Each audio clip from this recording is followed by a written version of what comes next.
Hey, what's up guys? So today I want to show you some color grading ideas with CGP that maybe, just maybe, you haven't thought about. Maybe you have, I don't know. But it's one of those things that in discussing recently with somebody that they were like, oh, I didn't even realize I did that. It's real simple, and I'm going to show you some other stuff as well. But we're just going to talk a little bit of color grading because on an image like this with a simple white background, well now that I see it, we got to clean up the background. I'll show you that in a second. With a simple white background, color grading can be integral, right? There's not a whole lot of texture and dynamics and different frequencies to color beyond the subject. So to me, that's like sometimes it's a bit of a challenge in terms of how I want to color grade because I don't have a bunch of color to start with. So, okay, let's clean up the background. I duplicated the background image, or rather, yeah, I duplicated it already. So here's what we're going to do. I don't want to take anything for granted, so I want to show you guys how to clean up the background with Photoshop Content Aware. It's pretty straightforward. So I've got the lasso tool, and I'm going to carefully capture the areas I want fixed. All right, be careful not to get too close to areas that you don't want to modify because in Content Aware can get lost. So you capture it thusly, right? And you come out here to Content Aware Fill. Most of the time it nails it. Every now and then Photoshop's brain goes weird, but most of the time it'll nail it.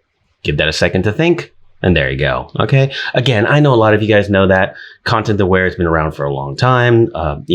Unmesh on Pixelperfect shows this kind of stuff for years. It's pretty straightforward. Deselect, Command D, and there we go, or Control D. Now, of course, just a quick reminder, it does put the new areas, the new pixels on a layer. So you can leave it that way if you want to, I don't know, if you want to feel like you can change something later, that's fine. But I'm going to go ahead and squash those two together, Command or Control E, with both of them selected. Now I've got a clean background. Pretty straightforward. Again, I don't want to take anything for granted in terms of showing you guys that. So on CGP, here's what I want to talk about. Let's say we want to go to our midtones and add a little bit of warmth. Okay, cool. And now we go to our shadows and we're going to add a little bit of like a purple, whatever sort of tone. Let's go for like a purple. No, maybe a little more blue, something like that. Okay. Now, here's the thing I want to show you. This slider on the right of every wheel, if I were to go to the shadows one to zoom in, you see this brightness slider. Okay. So this is not an additional layer creating this brightening or darkening effect. It's actually changing and modifying the RGB curves directly to brighten and darken. And that can create some interesting effects. So if I brighten the shadows, you see how I get this soft sort of hazy look. Some people would call it like crushed shadows. They're not quite crushed, but you see how it creates a softer, hazy, kind of beautiful look. Now on the highlights, I can also take those down if I want. And what am I effectively doing? I'm creating a type of compression, right? Let's go ahead and add a little bit of a cyan cast to the highlights. Let me go back to our mids real quick. There we go. Okay, so you may not be able to see this. I don't know how it's going to come across in the video, but what I've done is I've created not just color, not just, hey, I want purple in the shadows and cyan in the highlights, but I've also created a type of compression by brightening the shadows, darkening the highlights. Now, I don't recommend doing this just arbitrarily, just because you saw this video, but experiment with the brightening and darkening of each range, because that can really create some different dynamics. Now, if I were to darken the shadows, you see how it changes the vibe completely, right? And what's interesting, or rather we're proud of, is that when you brighten this even all the way, you're not going to ruin the image. It's adjusting the curves in a smart way that we have, sort of throttled into the appropriate parameters to make sure you can't ruin an image. We've talked about that before on this channel. So if I go to heavy, for example, and put a lot of heavy color, as you can see, even with all of this heavy-handed work that I'm doing, the image does not look bad. I don't know why this is open. Let me close that. The image doesn't look bad. And that's one of the hallmarks of CGP. And if you like the basic grade that you're doing on heavy and you go, it all needs to be scaled back. Yes, you can do opacity, of course, but you can also put it on normal. That's not going to change opacity, and so is light. That's not going to change opacity. It's going to scale back the intensity of those RGB curves being changed. So it's not just arbitrarily doing an opacity thing. Now you can do opacity, of course. We have it under global. Opacity is here, so you can absolutely change that and a bunch of other cool stuff there. But just keep that in mind. This RGB curves calculation, the hallmark of CGP, allows you to make heavy changes without ruining your image. It never goes past a threshold and becomes silly. It's just a matter of your preference. And we say that with confidence. I'm going to put it back on normal.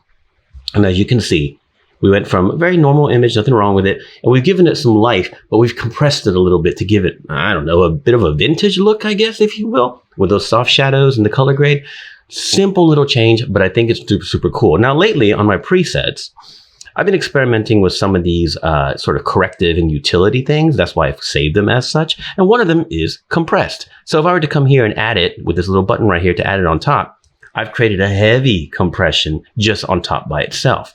If I go back to my original, the one we were just messing with, let's say I reset my manual compression. Okay. And now I have a compressor on top. As you can see, what this compressor is doing is bringing down the highlights and bringing up the shadows. That's another option for you. So you can leave the compressor on top no matter what you're doing underneath it. You can have more CGP layers, or rather layer groups, or you can have other adjustment layers that you're playing with, and you can have this compression on top, which is using curves to do a very nice, smooth compression. And of course, that compression can also be changed intensity on the opacity of it. Okay, so from that to that, just another option. I'm not saying that these presets are something we're going to make necessarily available or downloading, but these are just another way I've been thinking about lately when it comes to how do I manage my workflow with CGP, right? We can do everything at once. We can separate it. Like if I come down here and I go back to close utility, and let's put up, how about cast, whatever. Okay, let's add a orange cast like that. And on top of that, I'm going to change the opacity even less. Something really small. There we go. So I've got my CGP grade, I've got an orange cast, and I've got a compressor on top. This is just one option for workflow. You can try to do it all at once. You can keep it separated. And who knows how you can develop a method or an approach to your workflow with CGP that gets you those kind of results that inspire you, right? Because that's another thing I hear from some folks is they say, hey, I got the tool. I can move all these options around, but what should I do? Well, that's what's the beautiful part about it. What should you do? Sometimes you have to like trick yourself into finding workflows that send you in an inspirational direction. And this is just one small thing. Do not forget the sliders on the right of these circles that allow you to brighten and darken using the same RGB curves calculations. They're going to be really smooth and beautiful. Sometimes that can get a simple color grade that's not really going anywhere for you and take it into a level of dynamics or lack of dynamics that you really like.